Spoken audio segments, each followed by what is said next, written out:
The following program is recorded content created by the Truth Network. It's Matt Slick Live. Matt is the founder and president of the Christian Apologetics Research Ministry, found online at CARM.org. When you have questions about Bible doctrines, turn to Matt Slick Live for answers. Taking your calls and responding to your questions at 877-207-2276. Here's Matt Slick. All right, everyone, welcome to the show. It's me, Matt Slick. You're listening to Matt Slick Live. Let's see, what is the date today? Do some audio stuff here. Today's date is, let's see. Oh, it's 9/11. That reminds me. I've got to do some talking with you about Islam. I'll be talking about that a little bit. But if you want to give me a call, all you got to do is dial 877-207-2276. Please give me a call. And hopefully everything's working fine. You can hear me now, Charlie, right? Everything's good? All right. Let me know how it's working in Clubhouse. Now, I'm going to tell you something. We do... We ship the sound out live to Clubhouse, and I have spent, a couple hours. I'm an ex-computer tech. I spent a couple hours trying to figure things out to get it work. I've tried all kinds of tricks, compatibility issues, administrative issues, uninstalling, reinstalling old ones, just doing different things, old versions, and I can't get it to work. So I had this idea, and I don't know if it's working right now. The idea was to put my phone with Clubhouse on it into a box with the microphone and a speaker in there to see if it works. So that's what we're trying. So if it's working great, I want to know. You got to text me on my phone. Charlie can do it, and let's see, Joanne can do it, Ernie can do it.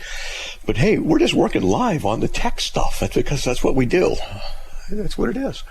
Okay, if you want to give me a call, all you got to do is dial 877-207-2276. I want to hear from you. Give me a call, please. And, no one hit the go live button on the video. So I just did. All right, so it should be kicking in here in a second. All right, now, as you know, today is 9/11. And so what I'd like to do on the anniversary of 9/11 is discuss Islam. Because a lot of people don't know about Islam, and a lot of people think that it was just a bunch of nuts who did the attack on 9/11. Speaking of which, where were you when it happened? I know where I was. I was home with a medical issue and had a couple, 3 days off, and I was able to make it to my office, and I was looking at a headline. It said the Twin Towers had fallen. And I said to my wife, I yell out there, and hey, my hon, yes? I said, someone hacked the website, the news website, and they said the Twin Towers fell. I said, it's pretty good. They go, really? Yeah. Oh, yeah, I hacked it. And okay. It's about 10 or 15 minutes later, I went back and took a look. I was thinking about it, going, wait a minute. And I turned a TV on, and lo and behold, that's how we found out. So I thought it was a joke, because who would do anything like that? It's just ridiculous. But at any rate, so that's what happened. And, praise God that, that here we are. But let me tell you about Islam. Why would people do that in Islam? If anyone tells you Islam is a religion of peace, they're just misinformed. There is a website that I recommend people go to called thereligionofpeace.com. I'm going to do it right now. thereligionofpeace.com. And I go to it every now and then. And Jihad report, September 2nd, 2023 to September 8th. So basically in a week, 20 attacks, 171 people killed, 146 injured, 2 suicide blasts in 10 countries from Muslims. There have been, since 9/11, 43,933 Islamic terrorist attacks that have been carried out since then. Jihad report August, 109 attacks. 584 killed, 421 injured, 4 suicide blasts in 20 countries. And you can click a link and you can find the list of the attacks. And there's like in Peshawar, in Galmudug, in Taraba, and I don't even know where these places are. There's a list of these things. Here in Afghanistan, a former Taliban opponent is assassinated at his home. Nigeria, Catholic seminary students burned alive in a rectory by Muslim militants. Pakistan, a suicide blast and a separate mortar attack leave a woman and 4 children dead. In Kenya, Islamists hit a border patrol with an IED, killing 2 members. Nigeria, again, at least 100 person is killed in a firing by ISWAP, I-S-W-A-P. So we have people in Malawi, we have a guy in Nigeria, and I've been sent film of, I won't get descriptive, but it's pretty brutal of what they've done to Christians and in the process. So why is Islam like this? Why is Islam so volatile? Well, before I tell you what I'm going to do, and I hope I don't get kicked off of whatever for reading the facts, but there are facts about this. This is from, let's see, heavenowaitswordpress.com. There's 2 paragraphs. This one's from examiner.com. When there's 1 to 2% of a population of Muslims that are peaceful, 5%, there's heavy proselytizing to gain converts. Now remember, 5% is 1 in every 20 people is a Muslim. When there's a little bit more than 5%, they push for halal food. That's like kosher stuff. And pressure businesses to comply. When there's 10%, there's increased lawlessness to ensure their demands. When there's 20%, there's rioting and sporadic killings, burning of Christian churches and Jewish synagogues. When there's 40%, the chronic terror attacks. 60% persecution of non-Muslims, sporadic ethnic cleansing, Sharia law attacks upon infidels is instituted.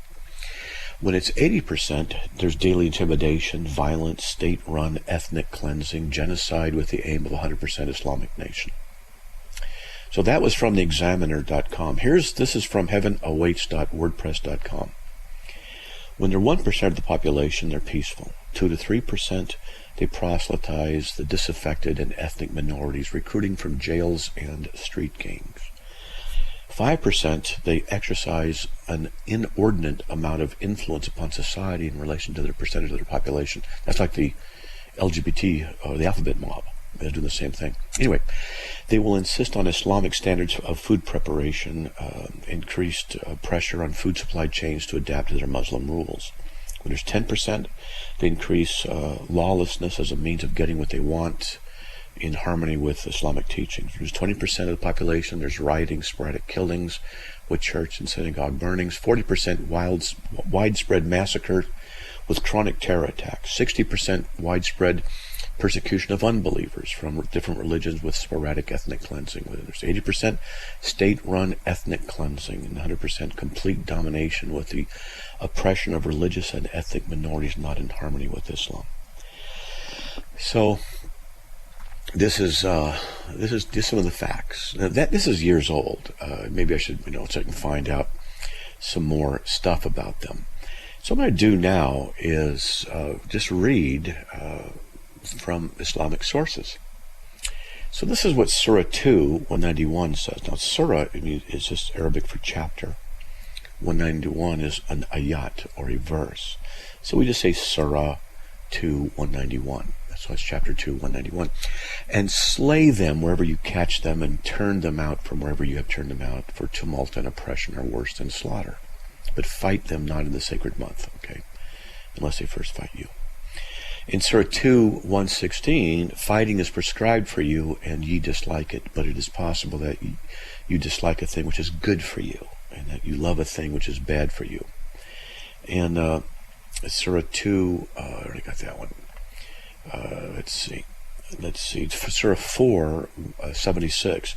Those who believe do battle for the cause of Allah, and those who disbelieve do battle for the cause of idols. In Surah 5:33, the only reward of those who make war upon Allah and His Messenger and strive after corruption in the land will be that they are killed or crucified, or have their hands and feet on alternate sides cut off, or will be expelled out of the land. Then in Surah 8:12, when your Lord inspired the angels, saying, I am with you, so make those who believe stand firm. I will throw fear into the hearts of those who disbelieve, and smite the necks and smite of them each finger. It is because they opposed Allah and His messenger. So behead them, right? In Surah 8:65, and folks, there's just a lot more. I'm going to continue to read it because it's the anniversary, 9/11.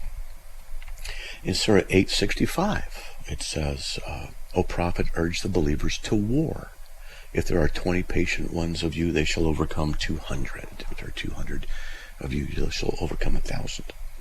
In Surah 9:5, then when the sacred months have passed, slay the idolaters wherever you find them, and take them captive, and besiege them, and prepare for them each ambush.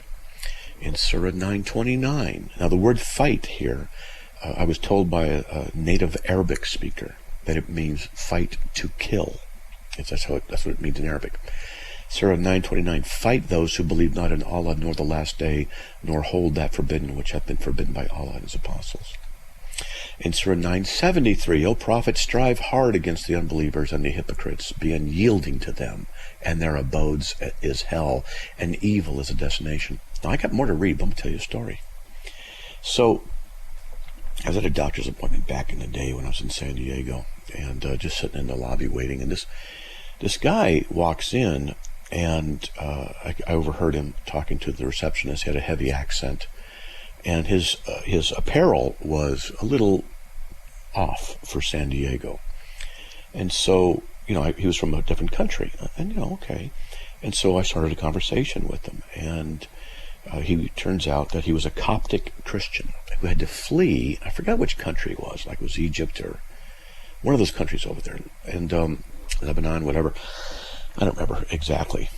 And he said that what would happen periodically every year or two, that the Muslims would break into his house with his family there, and with weapons, hold them at bay while they robbed them, and would say, whatever you have belongs to Allah. And they would go in and steal stuff. And it was so hard, he said, to they have a couch or a TV, or small TV, they'd steal it, or radio, they'd steal it, and the food, they would take it. And it was horrible. And because they were Coptics in this Muslim-run country, he was not allowed to have any real jobs that made any decent money. They had to struggle all the time. And so they said they fled. They left.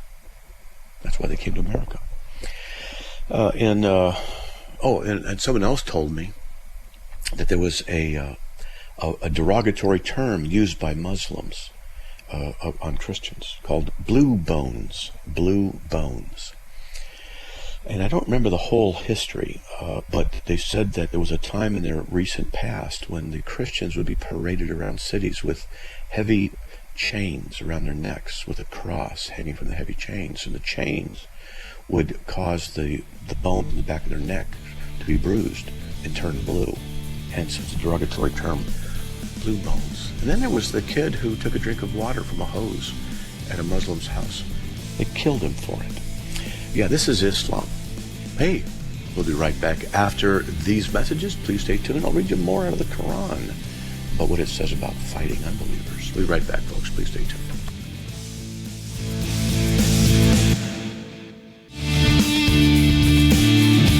It's Matt Slick Live, taking your calls at 877-207-2276. Here's Matt Slick. Everybody, welcome back to this show. If you want to give me a call, all you got to do is dial 877-207-2276. Why don't you give me a call? I want to hear from you. All right, so let me get back into the issue of what Islam teaches on this anniversary of the murder of 3,000 people by Muslims. And now people say, well, they're Muslim extremists. Well, are they? What does the Quran teach? What does the Hadith teach? We'll get into the Hadith too. The Hadith is the deeds and the saying of Muhammad. So this is it. Now, it's not politically correct to say this over the air, Well, the problem with political correctness is it's a filter where truth is obscured, removed, or reinterpreted. That's political correctness. And so if you were to say something like this, as I am, is it going to cost me? It might. I don't know. But the fact is, this is what the Quran is teaching. So I'm just reading what the Quran teaches. And so if they want to ban me or cancel me for reading the Quran and say, no, the Islam's a religion of peace, then explain these verses. Explain them. Yeah, that's all. Explain why the religionofpeace.com has counted over 43,000 attacks and deaths. Well, 9/11. Please explain it. And people don't like facts a lot. But hey. This is Surah 9, 123. Oh, you who believe, fight those who are unbelievers who are near you to them, and let them find you in hardness, and know that Allah is with you, with those who guard against evil. Here, let me tell you another story. I had someone sit at my house, and he was a Christian missionary to one of those countries, and I can't give too many details. And what he did was he taught English, but his ultimate goal was to make converts of Muslims. And so he told me a story of a Christian man and a Muslim man who were good friends in that country for like 25 years. And they were at each other's graduations for their children. Visited each other in the hospitals. Their children would stay over at each other's house. And they just were best friends. Until the Muslim imam told the Muslim to kill that Christian. And he did. He did. So this guy told me this story, and there were other stories he told me, but that's the one I remember the most. In beheading, here we go. This is, sorry, we did that one after this. This is Surah 33, 60, verse and 62. The hypocrites and those in whose hearts is a disease, and the agitators in the city do not desist. Cursed wherever they are found, they shall be seized and murdered, a horrible murdering, such has been the curse or the course of Allah with respect to those who have gone before, and you shall not find any change in the course of Allah. So in Surah 47:4, now when ye meet in battle those who disbelieve, then it is smiting of the necks until when you've routed them, then making fast of bonds, and afterward either grace or ransom till the war lay down its burdens. So you kill them, behead them, and then capture them, and then hold it for ransom. That's what the Quran teaches. How about this? Surah 61:4. Allah truly loves those who fight in His cause in the battle array as if they were solid, cemented structure. Now, before I get to the hadith, I'm going to tell you. Different Muslims have told me different things over the years, and different converts from Islam to Christianity have told me things. And Muhammad said that there's twice as many women in hell as men. Maybe I'll read some of that. But the way for a woman to be guaranteed salvation is, I think it was if 2 of her sons are killed in jihad. It was 2 or 4. I think it was 2, but I don't know. It's been so long. That's the only way they can be guaranteed to be in heaven, if their sons die for Islam. Wow, what a violent religion. Let's see. This is from Sahih Bukhari, Volume 4, Book 52, number 260. Now, this is the hadith, and it's the highest quality hadith. For the Prophet said, if somebody, a Muslim, discards his religion, kill him. So if you leave Islam, they're supposed to kill you. Isn't that nice? Or how about this? This is Bukhari Hadith, Volume 9, Book 93, number 555, excuse me, 555. It says, Allah's apostle said, Allah guarantees the person who carries out jihad in His cause, and nothing compelled him to go out but jihad in His cause and the belief in His word, that He will either admit him into paradise or return him with reward or booty he has earned to his residence from where he went out. So jihad, fighting. If you die, you get to go to paradise, and if you don't, you get a lot of possessions. Now, what are you going to do if you're a Muslim or you're an Arab out there, back in the 600s, and Muhammad's coming along and saying, look, what we're going to do is go in and we're going to have battles. There's thousands of us. We're going to have battles, and whoever battles, you get to take a spoil from whatever you got, including the women. Yeah, how about that?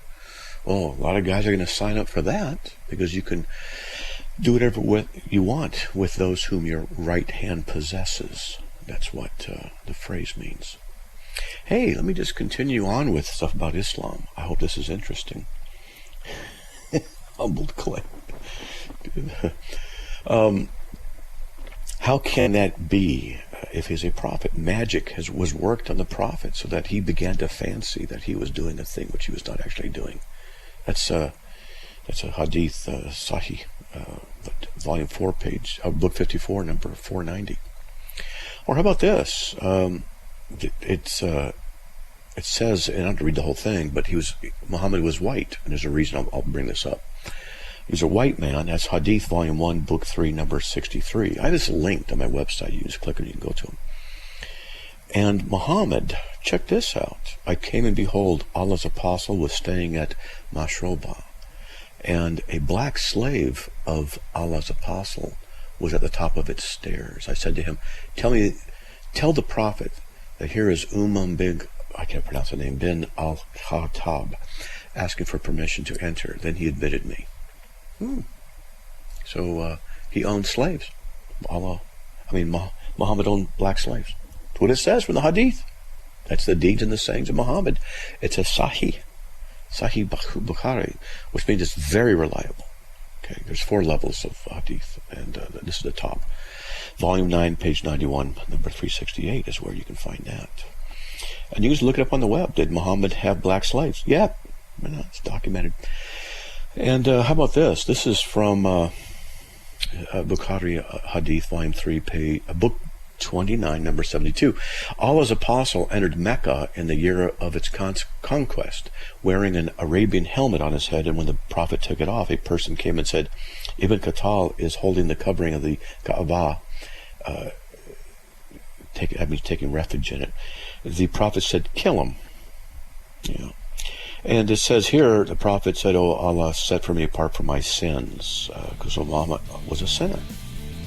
Jesus wasn't. Even the Quran says he wasn't. And when we get back, I'll read where Muhammad taught lying was okay. Hey, we'll be right back, folks, after these messages. We're at the bottom of the hour. Give me a call, 877-207-2276. We'll be right back.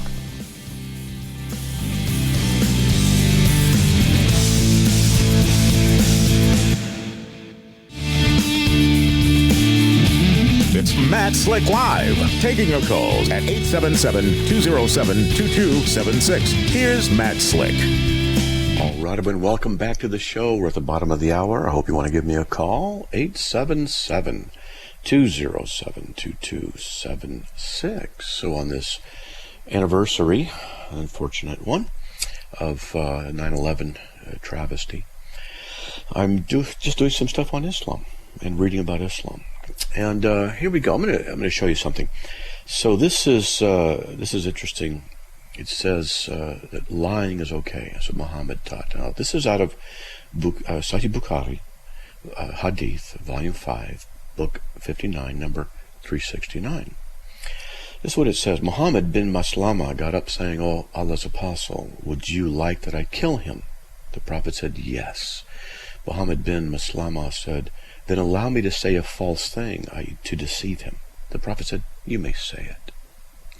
So Muhammad taught that deception was okay, to kill people. Boy, what a nice guy. Here, I'm going to read something to you. This is out of Surah 4, 157. And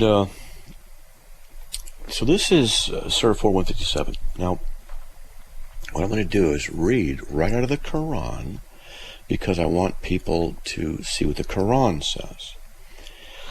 Now, I'll tell you what it's about, and I'm going to read it so you can understand it.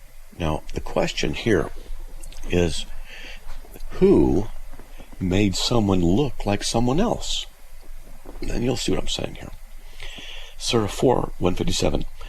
That they said and boast, we killed Christ Jesus, the son of Mary, the apostle of Allah. But they killed him not, nor crucified him.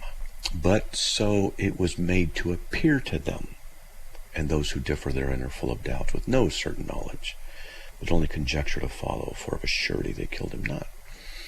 So the Quran denies that Jesus was crucified. Now, look what happened here. But so it was made to appear to them. So I've talked to Muslims about this, and I say, I've read the Tasfir. Now, Tasfir are commentaries on the Quran. And it says that Allah is the one who did this. Allah made someone look like Jesus to be crucified. Do you agree? They say, yeah. I said, okay, so Allah, by his direct hand, deceived people, didn't he? No, it's okay because blah, blah, blah. And they give you all these reasons. The point is that Allah, in the Quran, Allah directly deceived people by his own hand, by his own direct work. And so notice this. He says, don't believe that he's crucified, but it was made to look like he was crucified. Or let's reword it a little bit. Don't believe that Jesus is crucified, even though Allah made it look like he was crucified. But don't believe that. Isn't that interesting? Because that's what is going on. And I asked the Muslims, so did he deceive people? Oh, man, they don't like it when I say that. And I just ask them again, did they? Did Allah deceive people? Why would he tell people not to believe he's crucified and make someone look like he's crucified to deceive them? That he deceived them. And they will get into all kinds of stuff. And I say, so your God is the deceiver. How can you trust him? And your prophet taught lying was okay. How can you trust him? How do you know you're not deceived? It's a serious question. And it's worth asking Muslims. That's Surah 4, 157. All right, now, oh boy, excuse me. Oh man, I'm going to read just some more out of my notes on Islam. And because no one's calling, I think you might be enjoying this. So this is out of Surah 23, 101 to 103. Then when the trumpet is blown, this is the day of judgment, there will be no more relationships between them that day, nor won't one ask after another. Then those whose balance of good deeds is heavy, they will attain salvation. But those whose balance is light will be those who have lost their souls, in hell will they abide. So, according to Islam, salvation is by your works, your good deeds. Yeah, just like the Jehovah's Witnesses, the Mormons, just like the Eastern Orthodox, just like the Roman Catholics. Yep. Interesting. How about this? Hey, ladies, listen up to this. This is good stuff. You need to know about this. This is Surah in the Quran, 78:31. Verily, for the righteous there will be a fulfillment of the heart's desires, gardens enclosed, and grapevines, and voluptuous women of equal age. That's what waits the men. That's what waits the men in heaven. There's nothing that really talks about what women get in heaven. I think they have to wait in a corner to be summoned and be glad that they're in heaven to serve men. And this is in Surah 4:34. As to those women on whose part you fear disloyalty and ill conduct, you admonish them first. Refuse to share their beds and then beat them lightly. Or just beat them, doesn't say lightly. So, if you suspect that a woman's not being loyal to you, you can admonish, don't sleep with them, and then you can beat them. Now, I read a book called Infidel. It's about a Muslim woman. I think she's in Ethiopia. I can't remember. And she became an atheist. And it's too bad. But she was a Muslim who became an atheist. And she said in the book that at night they would listen to the windows of varying Muslim women being beaten by their husbands. And they recognized the voices of the women. Not every woman, but they would recognize the friends. They knew who they were. And then the next day, that woman would be out in the streets wearing the burqa, the complete covering. So there couldn't be no evidence visible that she was beaten and hurt. She said it happened every night. This is the Islamic world for those poor women in that context. Or how about this one? This is Surah 4:3. It says, here we go. Marry women of your choice, 2 or 3 or 4, but if you fear that you shall not be able to deal justly with them, then only one, or a captive that your right hand possesses. That will be more suitable to prevent you from doing injustice. So there's what's called temporary marriage, where a Muslim man can temporarily marry a woman in order to have relations with her and then divorce her. Yeah. How about this? This is Surah 5:51. O you who believe, do not take the Jews and the Christians for friends. They are friends of each other, and whoever amongst you takes them for a friend, then surely he is one of them. Surely Allah does not guide the unjust people. So don't take Jews and Christians as your friend. All right. Let's get to 2 more, and then we'll take the caller. The soul exits through the collarbone. This is Surah 75:26-28. Yea, when the soul reaches to the collarbone in its exit, and there will be a cry, who is a magician? And he will conclude that it is a time of parting. So a person's soul leaves to the collarbone. Interesting. And this is good. For those of you who aren't feeling too good today, if you're not feeling very nice, you're a little run down. Some people, this is out of the Hadith, Volume 8, Book 82, and some people from the tribe of Ukal came to the Prophet and embraced Islam. The climate of Medina did not suit them, so the Prophet ordered them to go to the herd of milk, camels of charity, and to drink their milk and urine as a medicine. So, drinking camel urine for medicine. Interesting. Hey, let's get on the air here with Scott from Orlando, Florida. Scott, welcome. You're on the air. Hey, I'm actually, Orlando's my phone, but I'm actually from Raleigh, North Carolina. Oh, okay. All right. Well, there you go. So what do you got, man? What's up? Yeah, well, I remember you were mentioning the lies of Muhammad and his prophet.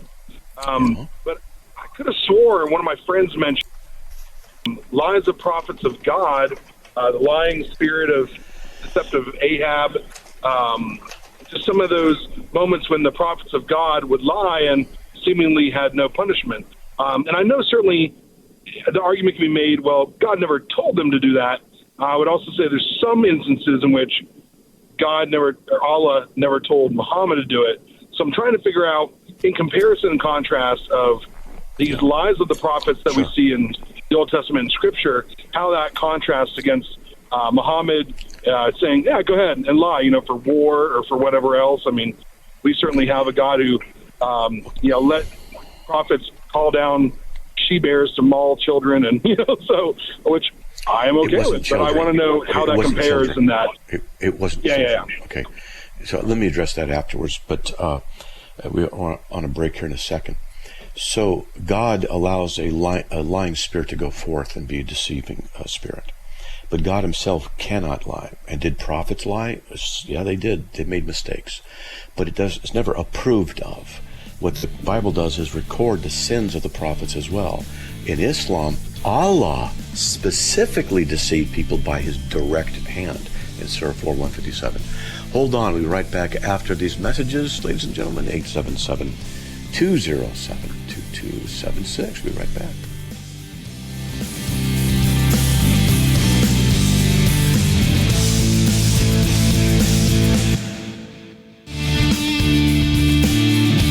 It's Matt Slick Live, taking your calls at 877-207-2276. Here's Matt Slick. Everybody, welcome back to the show. If you want to give me a call, all you got to do is dial 877-207-2276. Let's get back on here with Scott. All right, Scott, now, so where were we? 1 Kings 22:22. 1 Kings 22:22. The Lord said to him, how He said, I'll go out and be deceiving spirit in the mouth of all his prophets. He said, you would entice them, also prevail, go and do so. Yep. So God sent a deceiving spirit out, and the deceiving spirit is the one that enticed and did that. But God didn't do it. Yep. Okay. Yeah, it just seems like that's something that God didn't do it, but it seems like he allowed that deceiving spirit. I'm sure, he allowed Satan to tempt us not be under control, things like that. I can hear a Muslim kind of going, well, here's something that's very similar, and I don't know if you can contrast that for us. Yeah, it's not the same thing. See, God certainly allows all kinds of bad things to occur. He allows murder to occur and theft to occur. A lying spirit is going to do exactly what a lying spirit does, but it can only do it by the permission of God. Just as God, nothing can occur without the permission of God, even murder, even theft. It can only occur if God permits it to occur. This is by his permissive will. The same thing's happening here. He's permitting the lying spirit to go forth and to be a deceiving thing for the ultimate goal of God, to bring certain things to bear.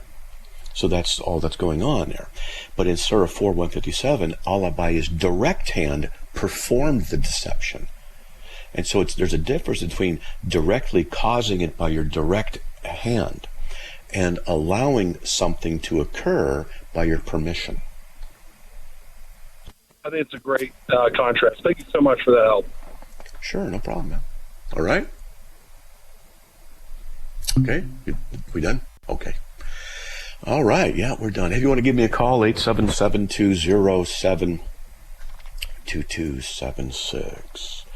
You know what? Here's an interesting thing. You see, the Quran's, the Muslims say, you'll hear this all the time. I got a response for you, okay? If a Muslim says this to you, I got something I want you to ask them. They'll say the Bible's been corrupted. The Bible's been corrupted, okay? Been corrupted. Okay, all right. So it's been corrupted? Yes, okay. Can you show me in the Quran where it says the Bible's been corrupted? That's the question. Can you get me a Quran, or get a Quran and show me where in the Quran it says it's been corrupted? That's what I want you to do. Now, here's the thing. The Quran doesn't teach it. In fact, let me read you what the Quran says about the Bible. In Surah 3:3, this is easy, 3:3. Okay, it is he who sent down the book, the Quran, to you, Muhammad, with truth, confirming what came before it. And he sent down the Torah and the Injil, or the Gospel. So it confirms it. Interesting. In Surah 10:94, so if you, Muhammad, are in doubt concerning that what we have revealed to you, that your names are in the Torah and the Injil, the Gospel, then ask those who are reading the book, the Torah and the Injil, the Gospel, before you. Wait a minute. Now, this is one you got to remember. Surah 10:44.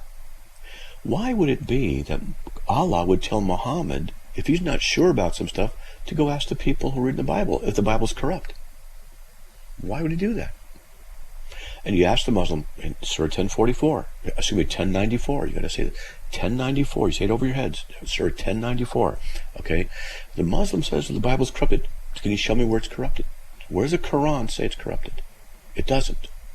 And then you say, well, in Surah 10:94, you go to Surah 3:3, Surah 10:94, but 10:94 is powerful. Okay? And ask him, why would God tell Muhammad himself to go look at those people and ask? He says, I'll read it again.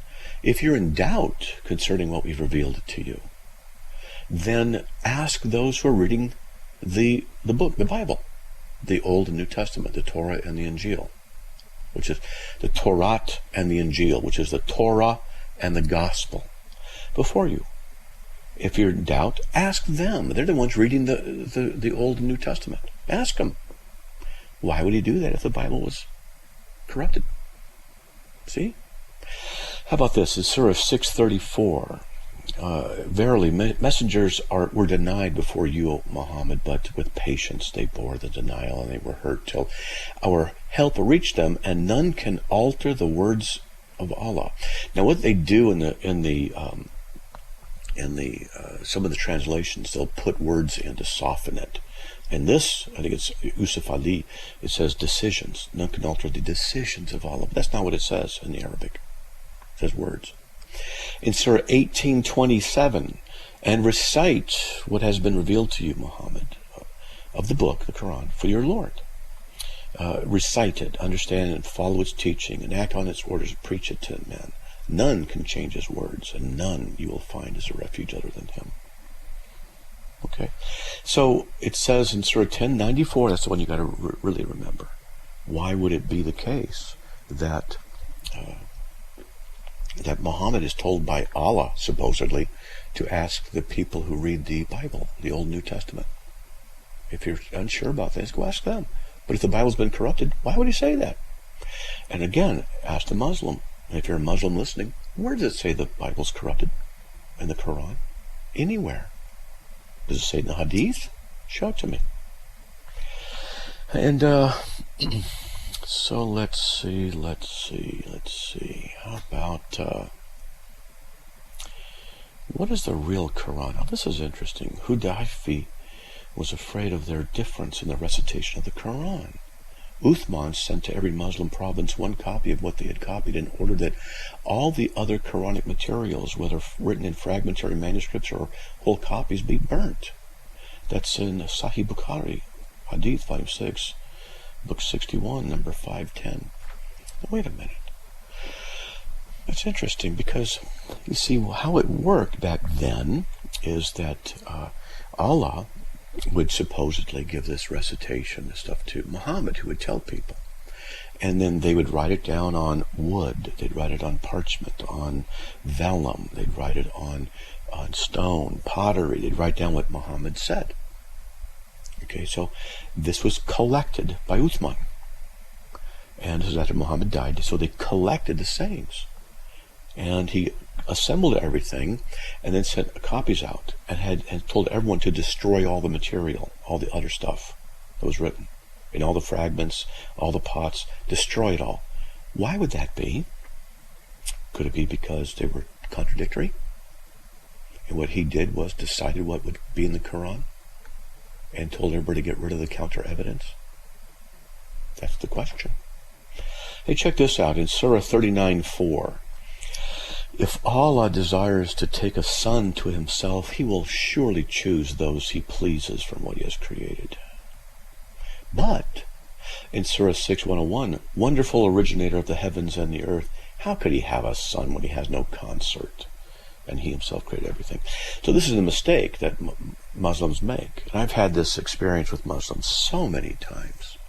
So many times. I'll say, well, you say Jesus is the Son of God. I say, yeah, he doesn't have a consort. He doesn't have a wife.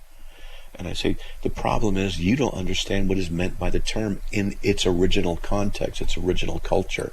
You just think it means that God had a woman that he had relations with. That's Mormonism. That's not what we teach. It's not Christianity. That's not what it is. It says you Muslims don't even know what we teach. And apparently the Quran didn't know either. That's not our position. We talk about sonship. It's not dealing with literal physical offspring of God. We don't teach that. We never have. I've had Muslims just be quiet when I'm telling them this. Says, where do you learn this stuff? And how come you didn't learn the truth? How come you didn't do your homework? You just repeat things without studying. That is shameful. It is shameful. Hey, how about this? Allah forgets? Is that possible? Check this out. In Surah 32:14. Taste ye, for you forget the meeting of the day of yours, and we too will forget you. Taste ye the penalty of eternity. So God forgets you. But it says in Surah 24:60 that Allah is one who sees and knows everything. Now, how could he forget? Because to forget means you don't know it anymore. Now, some people say, well, God forgets your sins. No, he does not. He doesn't forget them. He says, I will remember them no more. Forgetting is passive. Remembering is active. Forgetting means it happens, to you. You didn't do it on purpose. Yeah, where are my car keys? Where are they? I don't know where they are. You don't sit there and go, oh, see, I just forgot where they were. See, I made myself forget. It doesn't work like that. But you can bring up old memories, as people often do in marriages. They purposely remember things they have already forgiven. That's another topic for another time. So God doesn't forget, but in Islam, yeah, he does. I wonder what else he's forgotten. All right, ladies and germs. So here's a statement, and I do this with the Muslims a lot. And I say, in Surah 482, it says that if there's any discrepancy in the Quran, that it's not from Allah, and the Quran's false. And I read it to them. They say, is that what it says? That's what it says. Okay. Do they not consider the Quran? Had it been from other than Allah, they would have found in there much discrepancy. So I asked them, where's a man's seed form in his body? Now, I know some children are in cars and stuff like that. So it'll be very generic, but we understand what's going on. And where's a man's seed form in the human body? All right. Well, this is what the Quran says in Surah 86, 5-7. Tell me if this is a discrepancy or not. Now let man but think from what he is created. He is created from a drop, liquid, a drop emitted, proceeding from between the backbone and the ribs. The man's seed comes from his chesticles. That's what the Quran teaches. So it does teach other things too, like the sun set in murky water in Surah 1886. But I think that's just more poetry, and I'll grant that. Birds can talk in Surah 27:16. Yeah, more poetry. Ants can talk in Surah 27:18. I get it. But how about this one? Shooting stars are for driving away evil spirits in Surah 67:5. And we have from of old adorned the lowest heaven with lamps, and we have made such lamps as missiles to drive away the evil ones, and have prepared for them the penalty of the blazing fire. So I like to ask Muslims, do shooting stars drive away evil spirits? Get an interesting set of excuses for the discrepancies. Or how about this? 7 heavens and 7 earths, Surah 65:12. Allah is he who created 7 firmaments, and of the earth a similar number. Through the midst of them all descends his command, that ye may know that Allah is given power over all things. Oh, this is interesting. This is what it says in Surah 7, 121-24. Pharaoh said, ye believe in him before I give you leave. Lo, this is the plot that we have plotted in the city, that ye may drive its people hence. But ye shall come to know, surely I shall have your hands and feet cut off upon alternate sides, and I'll crucify every one of you. But crucifixion wasn't invented until about 600 BC by the Phoenicians. So there's some issues here about whether the Quran put the crucifixion into Pharaoh's time frame before it was even invented. And of course, this is a definite discrepancy. Surah 19:27-28. Oh, there's the music. You know what? We're out of time. But it has to do with Mary being the sister of Aaron and Moses. What a discrepancy that is. On this day of 9/11, those victims, empathy for the family, and we hope that Islam fails, because it's not the true religion of God, not a religion of peace either. God bless everybody. We'll talk to you tomorrow. Another program powered by the Truth Network.